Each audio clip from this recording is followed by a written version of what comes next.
اپنے رب کی پکار پر لبیک کہو، تمہارے ذمے ہے اس دین کے غلبے کی جد و جہد۔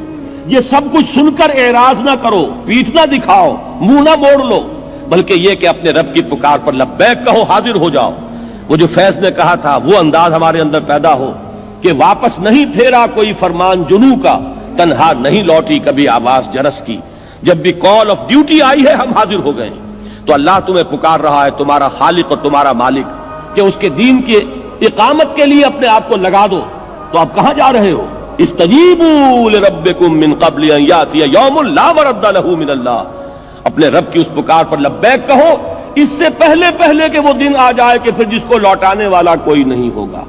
جب وہ گھڑی آ جائے گی موت کی، اس کے بعد کوئی نہیں ہے کہ جو آپ کو اس سے ایک دن کے لیے بھی مزید مہلت لے کر دے دے۔ وہ دن جب آئے گا تو کوئی ٹالنے والا نہ ہوگا۔ اس سے پہلے اپنے رب کی اس پکار پر لبیک کہو۔ اب جب کوئی شخص یہ طے کر لیتا ہے تو اب سمجھنے کی بات ہے کہ اس کے لیے کیا لازمی اوصاف ہے اس جد و جہد کے لیے۔ ان میں اب آپ نوٹ کیجئے گا کہ یہاں کی ترتیب اب اپنی ترتیب ہے۔ سورہ مومنون کی آیات میں نے پڑھ کر سنائی، اول بھی نماز آخر بھی نماز، یہاں وہ بات نہیں ہے۔ سورہ معارج میں اول نماز آخر نماز، یہاں وہ بات نہیں ہے۔ یہاں جو ہے ترتیب بدل گئی ہے۔ کیوں بدل گئی ہے؟ کہ موضوع بدل گیا ہے۔ یہ اقامت دین کی جد و جہد کے جو لازمی اوصاف ہیں وہ موضوع ہے یہاں پر، انفرادی سیرت و کردار کے اوصاف نہیں ہیں، اور اس اعتبار سے ترتیب بدل جائے گی۔ پہلی بات، فما اوتیتم من شیء فمتاع الحیات الدنیا وما عند اللہ خیر وابقى للذین آمنوا وعلی ربہم یتوکلون۔ پہلی چیز اس میں وہ بیان ہو رہی ہے جو ایمان کا ایک خاص خلاصہ ہے، لب لباب، لیکن اس کا وہ جوہر جو اقامت دین کی جد و جہد کے لیے ضروری ہے، وہ کیا ہے؟ اس بات کا دل پر پورے طور پر نقش ہو جانا کہ اس دنیا میں جو کچھ بھی کسی کو ملا ہے وہ سوائے دنیا کے ساز و سامان کے اور کوئی اس کی حقیقت نہیں، برتنے کی چیز ہے، استعمال کی چیز ہے۔ اگر کہیں دنیا کی کسی شے کے لیے نگاہوں کے اندر کوئی قدر، اس کی کوئی عظمت، اس کی کوئی محبت، اس کے لیے کوئی طلب، اگر یہ چیز پیدا ہو جائے تو اقامت دین کی جد و جہد کی طرف پہلا قدم بھی نہیں اٹھے گا۔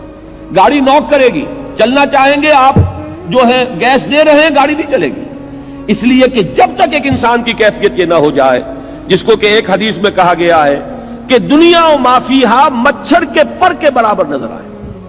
یہ بات جو حضور نے استعمال فرمائی کہ اللہ کی نگاہ میں اس دنیا و ما فیہا کی حیثیت مچھر کے پر کے برابر بھی نہیں ہے، اگر ہوتی تو وہ کسی کافر کو یہاں سے ایک گھونٹ پانی کا بھی نہ دیتا۔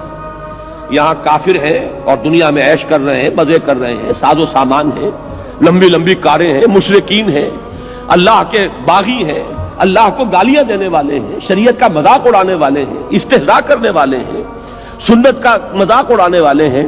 دنیا میں ان کے لیے ریل پیل ہے، ساز و سامان ہے، کوٹھیاں ہیں، کاریں ہیں، کیا نہیں ہے؟ معلوم یہ ہوا کہ اللہ کا، اگر یا تو یوں کہیے کہ اللہ کو ان سے پیار ہے، ان سے محبت ہے، اللہ نے اتنی قیمتی چیزیں ان کو دے دی ہیں۔ اللہ کہتا ہے کہ میری نگاہ میں تو ان کی مچھر کے پر کے برابر وقت نہیں ہے، میں نے یہ سب کچھ اس لیے دے دیا ہے، یہ سب کاٹ کباڑ ہے، اس کے سوا کچھ نہیں۔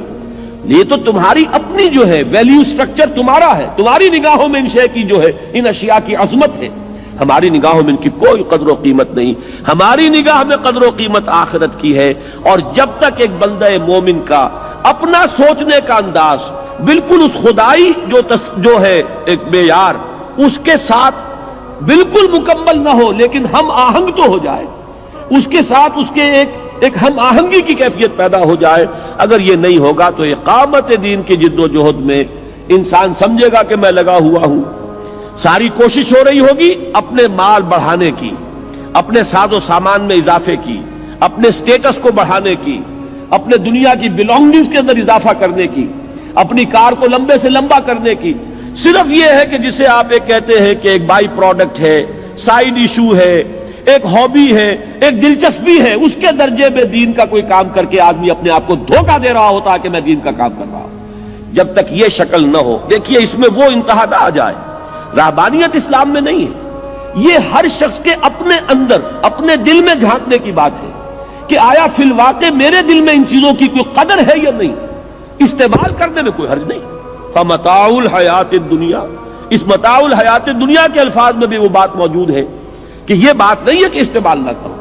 کسی شخص کو اگر اللہ تعالیٰ نے کار دی ہے اور وہ اس کام اس کے ذریعے سے زیادہ کر سکتا ہے، کوئی حرج نہیں. لیکن اگر کار کی عظمت اور کار کی محبت دل میں آ گئی تو انسان مارا گیا، پھر وہ اس جد و جہد کے کام کا نہیں رہا.